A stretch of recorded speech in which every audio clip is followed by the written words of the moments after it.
but it was the summer before my sophomore year of high school.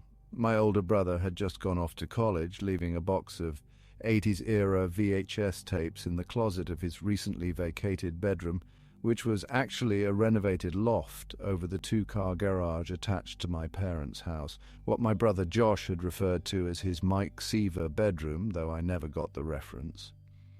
Well, I do now because I Googled it as I was writing this, but I digress. I'd always envied the apartment-like privacy of my brother's room and was pestering my folks to let me have it the moment Josh announced that he was going to an out-of-state school. My mum eventually relented on the grounds that I first moved everything he left behind into my old bedroom. I quickly agreed, and the closet had been the last thing I cleaned out. When I came across the tapes, I immediately assumed vintage porn, but was quite surprised to find that the entire box was nothing but old, obscure horror films, mostly stuff with ridiculous titles and dated cover art, but being a fan of terrible B-grade horror, it was actually quite the find. The only problem was my brother didn't have a VCR, at least not one that he left behind, and neither did my parents. I begged my mum to let me use her credit card to buy one. I found online for like $30, and she of course asked me what a boy with a Blu-ray player and a laptop needed with a VCR. I explained about the box of tapes in Josh's room, and she scoffed, saying I'm really starting to worry. You're always watching horror movies and playing those violent video games. You need to start reading more books. Then can I use your credit card to order books? Nice try.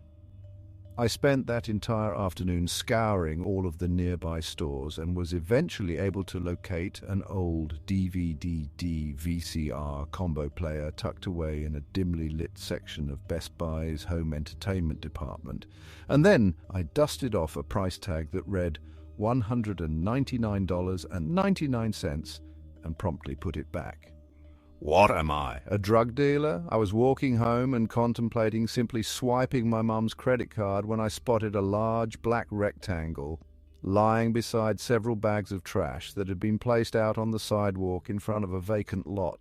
Odds were it was just a busted DVD player, but I stopped to check anyway, just to be sure. Imagine the look on my face when I saw that it wasn't a DVD player, but, shit you not, an actual for-realsies VCR. I practically ran home, the old bulky machine clutched to my chest, and me looking like the world's most needless burglar. One of the main benefits of my new room was that I was able to enter through the garage and would thereby avoid any possible questions from my parents, who are both upper-middle-class white people and generally judgmental of anything that involved pilfering trash. I hurried up the stairs to my room and plugged in the machine. It was then I discovered that, big surprise, the VCR, which I found on the side of the road, didn't work. Luckily, I was the type of guy that when you asked who his favorite X-Man was, he answered Forge, which obviously meant two things. One, he probably enjoyed tinkering with machines, and two, even in an age where nerds were actually cool, this guy still wasn't getting laid.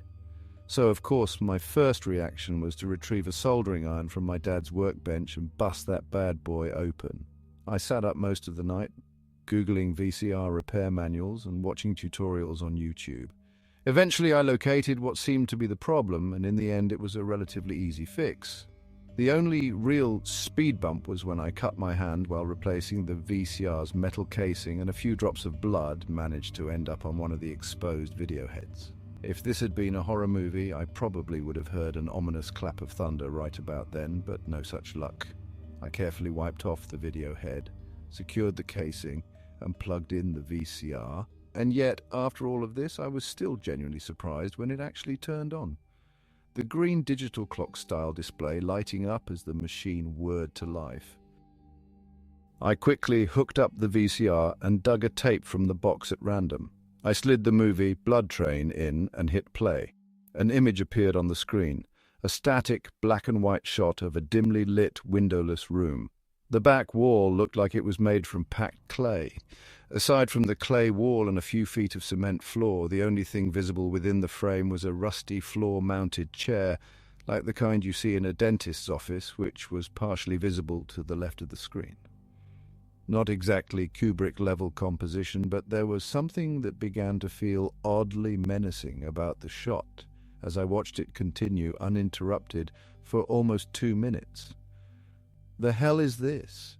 There was no score or audible sound of any kind, and if it hadn't been for the grainy quality of the film or the time code ticking away on the VCR's display, I would have thought I was looking at a still image. I tried to fast forward, but nothing happened. Hoping that this was just a busted tape, I hit eject and grabbed another movie, She-Snake, from the box. I replaced Blood Train with the new tape and hit play. I blinked at my TV. The image that appeared on screen was the same as before, the same continuous shot of the same clay wall and partially visible chair. I double-checked to make sure that I had put in a new tape, then hit the fast-forward button, and again nothing happened. Same story, with rewind and pause. I ejected the movie and was only mildly baffled when I got the same result from a third tape. For close to a minute, I just glared at the TV screen as my disbelief combined with exhaustion and started to turn to rage. I was reaching to hit eject and contemplating chucking the VCR out a window when a shadow flickered across the clay wall on screen. I glanced up at the TV just in time to see a balding old man in a pair of grimy overalls stalk into frame.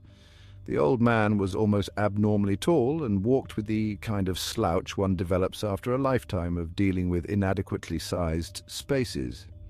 In one hand, he gripped the handle of what looked to be a metal bucket with several wires hanging from the bottom. Thin streaks of gore poured from the 2 hollow sockets where his eyes should have been and stained the length of the man's pockmarked cheeks with streams of dried blood, though being sans eyeballs didn't really seem to hamper the old man's vision as he stomped past the clay wall and then out of frame, leaving me sitting there on the floor in front of my television, mouth agape. And that's how I stayed for about half an hour, just watching what basically amounted to a particularly boring security camera feed as it continued uninterrupted. In that time, the shot never cut. Nothing else appeared on screen. It was mesmerizing. So many questions ran through my head. Where was this room? Why was that chair there? Who was the old man? What the ever-loving fuck was this? Even then, I would have believed there was some benign explanation for all of it. Maybe Josh had been working on a student film and used these old horror movie tapes to store his footage on, and what I was watching was simply unedited B-roll. Maybe someone accidentally left the camera rolling between takes 3 times while filming the same shot, and then the old man returned, dragging a frantically kicking woman into frame. What I originally mistook for a bucket was actually a helmet-like apparatus that was currently clamped down over the woman's head. The wires hanging from the helmet were clipped to various parts of the woman's body. She continued to flail in vain as the old man used the attached handle to drag her across the room. They reached the floor-mounted chair at the edge of the frame, and a disquieting grin spread across the man's face as he squeezed the handle. The woman immediately began to vomit blood through an oval-shaped hole in the helmet, and just like that, her body went limp. The man lifted her effortlessly, placing the woman into the chair as he moved just out of frame. He then turned the chair so that the only thing still visible in the shot was a profile view of its back and part of the woman's helmet-covered head. But something told me that was more than enough. I had this sudden, overwhelming feeling that what was about to happen off-screen was something not meant to be seen. This was not footage from some movie my brother made. This wasn't footage at all. It was a window. A thought came to me then from out of nowhere, clear as someone talking in my ear. Videohead. His name is Videohead. I passed out somewhere around dawn and groaned at my mum when she tried to wake me up 2 hours later. She yanked the covers out of my hand, saying, "Oh no, save that song and dance for a test or something. You're not faking sick your first day. Apparently I'd completely forgotten that school was starting this week. You sure that's today?" Yes, me. The bus driver outside and the 30 kids on board are all pretty sure that's today. I went through my morning classes in a half-conscious fog and then power-chugged 2 cans of Mountain Dew at lunch to ready myself for the big reveal of last night's discovery to my one and only non-internet friend Walter. I told him about everything. The box of tapes, the VCR, the old man who I'd come to think of as Videohead, the woman in the helmet. And when I was done, he just stared at me with a thoughtful expression on his face. After a beat, he finally said, "You saw Brett Marshall's car?" "No, I didn't," I replied, a bit bewildered. "His dad bought him one of those new Mustangs for his birthday."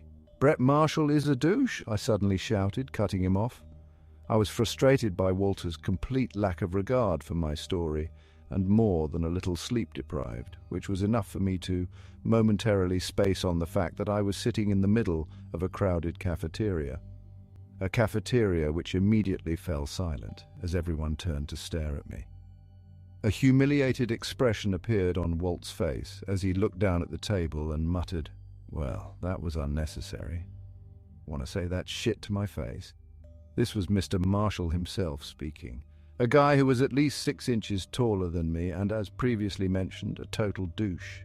I turned to see him sitting a mere 2 tables over, and, caught off guard by the sight of him, my tired mind could think of no other way to respond.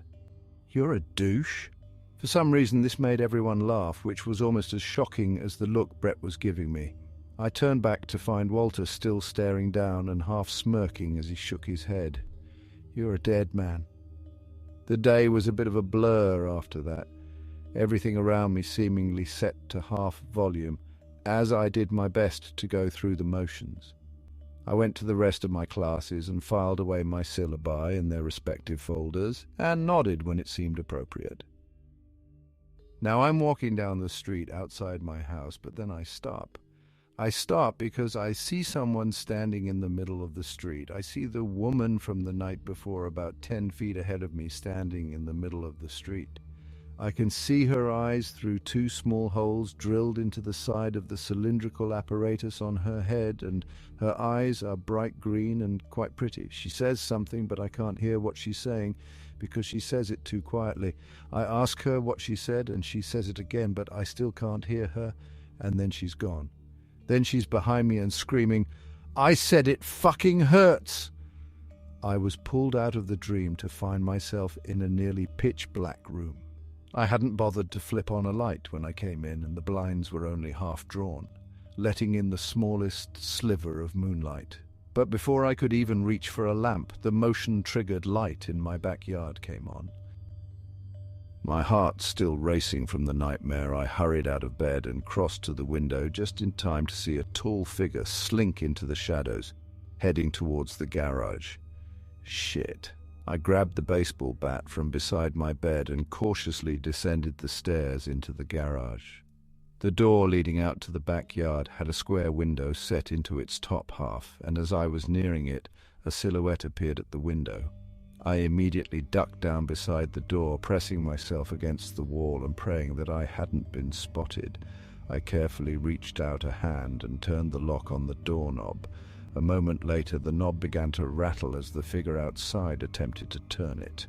A light overlooking the driveway was triggered, casting the figure's shadow across the garage floor. I watched the shadow lift both hands to its face, using them like blinders to block out the light as the figure scanned the garage. After what felt like hours, the shadow finally retracted as the tall silhouette moved away from the window. By this point, my heart was playing a speed metal drum solo against my chest. I didn't want to move, but I had to do something.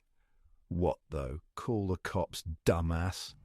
That's what characters in badly written horror movies always seem to forget they could do, and now here I was doing the same thing. Stupid life imitating stupid art. I patted each of my pockets, hoping to feel my cell in one of them, but I didn't. Why hadn't I grabbed my phone before I came down here? Because you're half awake and obviously an idiot. I was about to risk it and bolt back upstairs when I suddenly heard whispering from just outside the door. On me. When we're sure. I couldn't make out much of what they were saying, but the first voice sounded vaguely familiar. After a few moments, the whispering began to fade, muffled by the sound of footsteps heading away from the garage. They were leaving, heading towards the street. Long after I could no longer hear either of them, I carefully glanced out the window. The lawn was clear, but something was dangling from the tree in front of my house. A lot of something. It looked like... Motherfucker. Someone had covered the tree in toilet paper. The intense dread that had filled me a moment ago was replaced with indignant frustration as I yanked open the door and stepped outside to get a better look. The sudden kick slammed square against my back and sent me tumbling into a set of plastic trash cans, which thankfully cushioned my fall as I crashed to the ground, scattering garbage everywhere. From behind me, Brett Marshall chuckled and said, "Who's the douche now, ass clown?" Before I could respond with what I'm sure would have been an extremely clever and biting insult, my parents' bedroom light came on and Brett took off running. I climbed to my feet and brushed a used coffee filter from my shirt as a black truck pulled up to my house. Brett hopped into the flatbed and the truck sped off just as my dad was yanking open the kitchen door. "What the hell?" he shouted, and I quickly pointed toward the tree draped in toilet paper. My dad saw this and he let out a weary sigh. Fucking kids. The TV was on when I returned to my room, the screen displaying the same static shot of Videohead's lair as the night before. I guess this should have seemed kind of strange since the set had been off when I left the room, but considering the preceding events of that night, I barely registered the anomaly as I climbed back into bed. It didn't take long for Videohead to show up, entering frame with a new helmet-clad victim. It was a man this time, chubby and kind of short.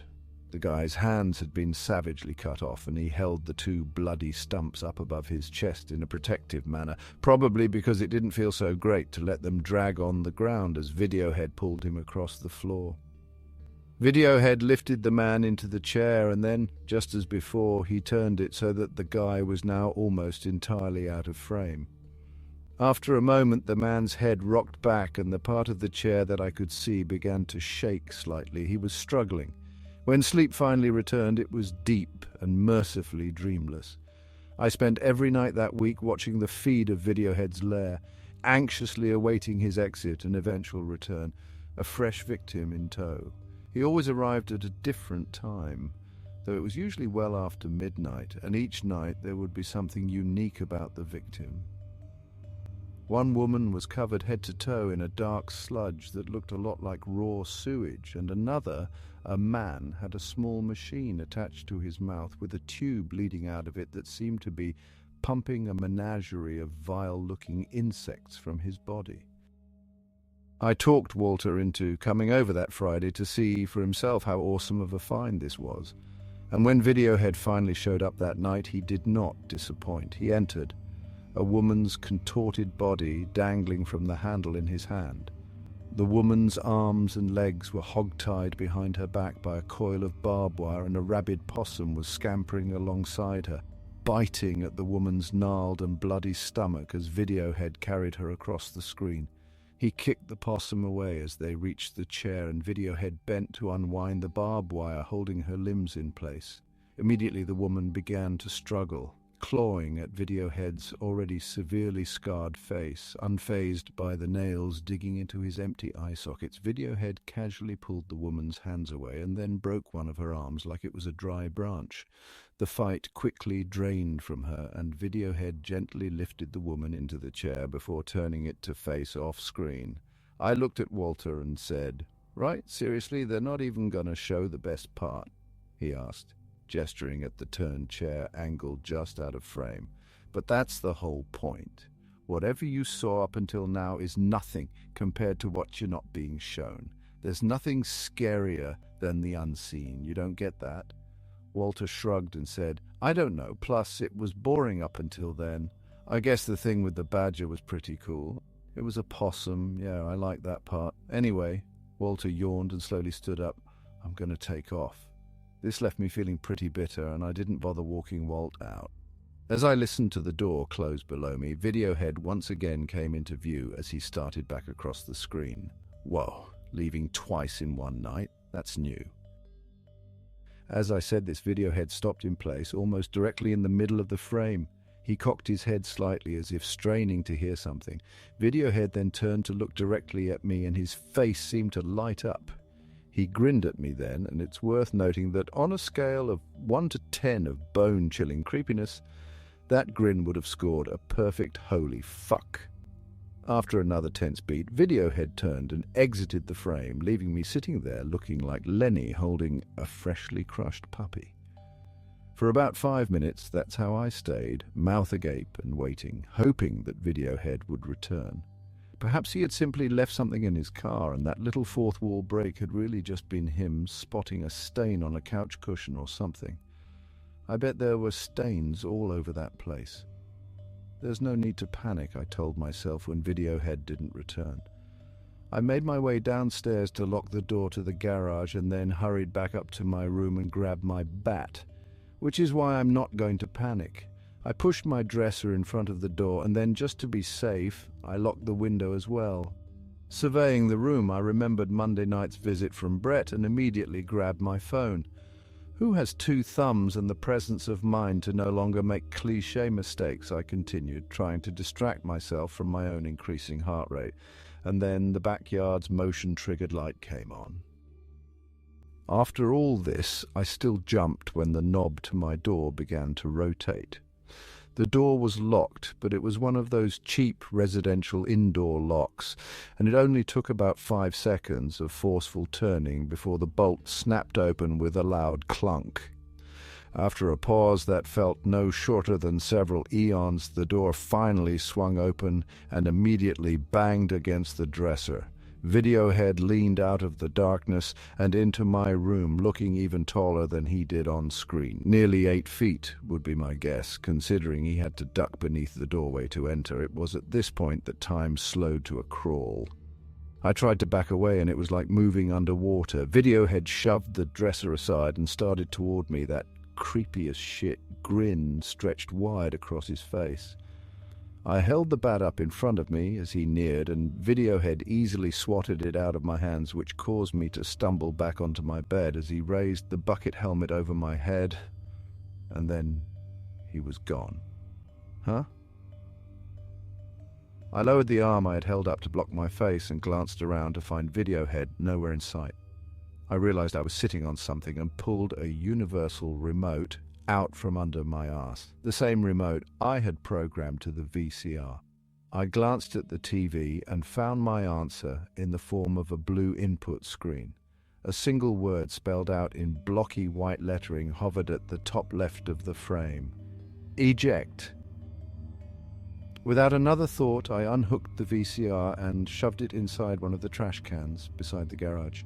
But this didn't quite feel like far enough away, so I snuck out with my dad's car.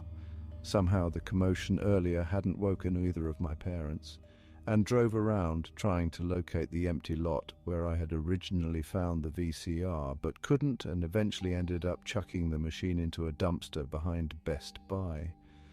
My logic was that their lack of reasonable prices was at least partially to blame for my present predicament, and the least they could do was assist with the disposal. When I got back home, I cracked open my laptop and searched Netflix for the most benign comedy I could find. I settled on the first season of The American Office and eventually managed to drift off to sleep. The dream I had that night as I slept, I don't want to talk about the dream I had that night, and you don't want to hear it. Even if you think you do, trust me, you don't. I spent most of Saturday cleaning out my room, which surprised the crap out of my mum, but my dad was still a bit pissed at me since I told him I locked myself out the night before and had to break one of the panes of glass on the door to the garage to get in. But then I asked if he would drive me to go get a replacement pane and teach me how to install it, and his mood instantly brightened at the prospect of me actually volunteering for father-son handiwork. After that I tried to call Walter, no answer, and then my brother, thinking I might ask him about the box of tapes I'd found, even though by this point I was certain the VCR had been the source of everything, and ended up getting his voicemail anyway. I had been feeling weird all day, almost as if I was hungover from the intensity of last night's events. To be fair, the entire week had been pretty draining, and I ended up passing out at around 9 p.m. while watching Let's Plays on YouTube. Thankfully, that night I slept like a rock and didn't have a single dream that I could recall. I woke up Sunday actually feeling pretty good. Walter finally called me back, and I apologized for being a pretentious dick. We went and saw some awful action movie that ended up being thoroughly entertaining in a so bad it's good sort of way. It was nice to be watching a film that I knew was just a film. Sitting there in the theatre and laughing my ass off at the unintentional comedy gold unfolding on screen, I finally started to feel like it was actually over. My brush with darkness had been just that and nothing more. I knew I was lucky to have skirted so close to danger and lived to tell the tale, but now it was done. It was time for me to return to my boring old regular life. Then came Monday. I knew it was going to be a weird day when I stepped outside and felt how unseasonably chilly it was. I tried to shrug it off, chalking the cold up to nothing more sinister than global warming, but there was this strange nagging feeling in the back of my mind that I couldn't shake. A feeling like I was somehow responsible for the strange shift in weather.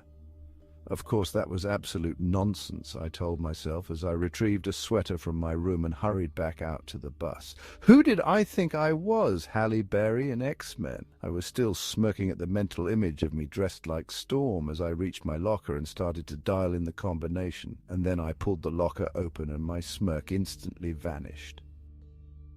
There, wedged inside, was the bulky, top-loading VCR I'd left in Best Buy's dumpster Friday night.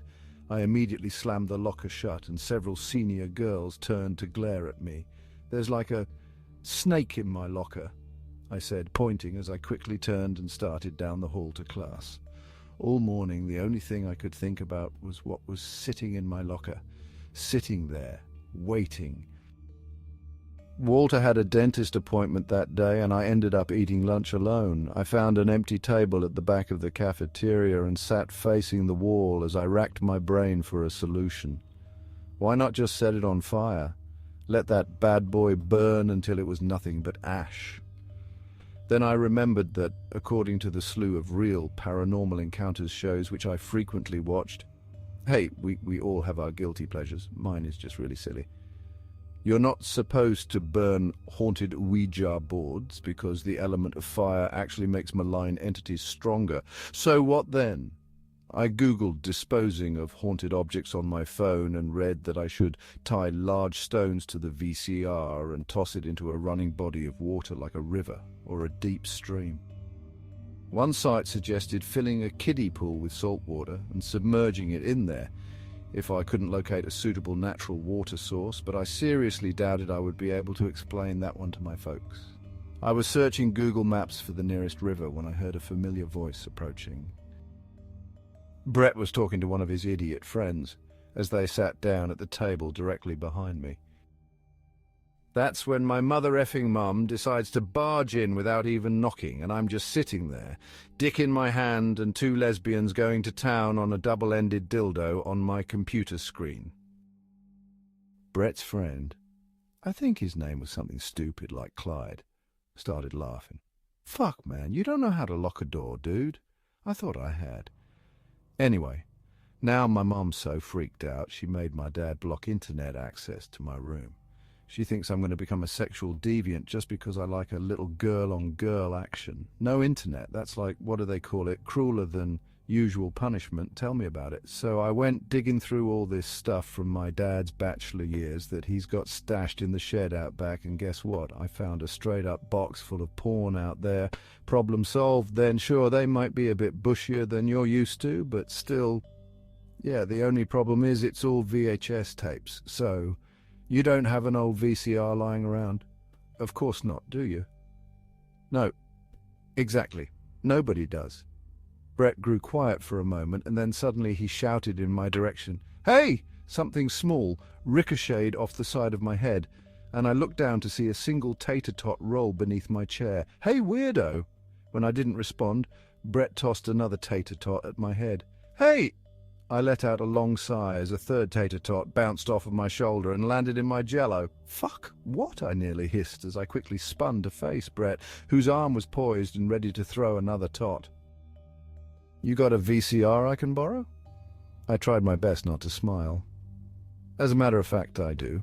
To say that Brett looked surprised when I pulled the bulky machine from my locker and placed it in his outstretched arms would be an understatement. "Here, you can keep it." "Really?" "Thanks, man." I shut my locker and smiled at him. "Go fuck yourself, Brett." I walked off, leaving him standing there beside my locker and looking more than a little confused. When I was halfway down the hall, Brett turned and shouted, "Oh, I get it!" I spent the rest of that day trying not to think too much about what I had just done. Sure, I felt a little guilty about giving the VCR to Brett, but then again it was Brett that I gave it to. Besides, I think we can all agree that he had been asking for it, and I don't just mean literally. Still, I couldn't quite shake the feeling that even a total douche like him didn't deserve to die. But who was to say that was going to happen? For all I knew, the VCR would work just fine for Brett, and he would get to abuse himself to his heart's content. As it turned out, I only had to wait until later that night to find out the answer. I was in my bedroom actually doing homework of all things, when suddenly my TV turned on by itself. I checked to see if I had accidentally hit the remote and found it sitting on the nightstand beside my bed, well out of reach. I grabbed the remote and was about to switch the TV off when I saw what was on the screen. It was a handheld found footage style shot looking in through a window at what appeared to be a teenage boy's bedroom. After a beat, Brett entered the room holding a bottle of lotion. He locked the door and then tried to turn the knob to ensure that it was actually locked. Brett had already hooked up the VCR and had a tape ready to go as he moved to the TV and undid his pants. Thankfully, the partially turned blinds blocked most of Brett's lower region from view as he slid his underwear down and hit play. I couldn't see his TV screen, but the baffled look on Brett's face was enough to tell me that what he was watching was not vintage porn, though it wouldn't matter for long. In that same moment, Videohead appeared beside Brett and slammed the metal helmet down onto his head. There was an abrupt cut as the feed suddenly switched to Brett's point of view. Looking through the helmet's narrow eye holes, I could see that Brett was being dragged down a dark stairwell and into what I immediately recognized as Videohead's lair. Brett's breathing became louder and more panicked. He glanced at the clay wall to his right and then to the left, and that's when we both spotted me. More specifically, a monitor set into the wall displaying a shot of me sitting there on my bed in what appeared to be real time. I reflexively held up a hand to check, and sure enough, my double on the screen immediately mirrored the gesture. To Brett, it must have looked like I was waving. Videohead continued to drag Brett across the room, giving me a quick glimpse at the rest of this new wall, which I could now see was covered in dozens of monitors, identical to the one I was on, each monitor displaying a shot of a different person sitting in a room somewhere and intently staring at the screen. Then Videohead lifted Brett into the chair and turned it to face yet another part of his lair that had, up until now, remained unseen. The view through the eye holes was pretty limited, and it took me a second to fully understand what I was seeing. The wall the chair was now facing was covered from floor to ceiling in eyes. Hundreds of human eyeballs, to be specific. I assumed this was simply a macabre form of decoration, trophies from each of Videohead's victims. But then he moved to a small metal table in the corner of the room, and that's when the eyes turned to watch him. Each pair of disembodied eyes seemed to move in tandem, tracking Videohead's every gesture as he retrieved an odd-looking device from the table. It had a thin handle and two clamps jutting from it that resembled those things girls used to curl their eyelashes, and slowly approached Brett.